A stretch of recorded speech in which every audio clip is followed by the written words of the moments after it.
Hello everyone. In this tutorial, we will show you a simple and free method to unlock any phone from any carrier, even if it's not fully paid off. No more expensive unlock fees or shady third-party services. We've got the solution you've been looking for.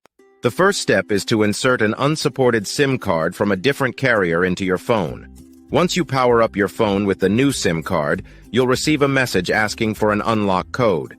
All you have to do is enter the unlock code, and your phone is now fully unlocked and ready to be used with any carrier you choose.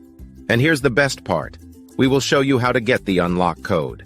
To do this, you need to find the unique identification or serial number of your phone, called the IMEI number. Simply dial *#06#, and the IMEI number will pop up on the screen of your phone. Based on this IMEI number, we will get the unlock code for your phone. If you're a T-Mobile customer or a customer of a mobile carrier that provides a device unlock app, you won't need an unlock code. Things will be much easier for you.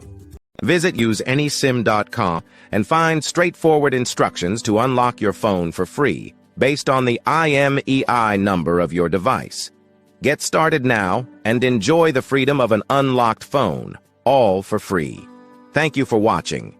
If you found this helpful, please consider subscribing and sharing with your friends.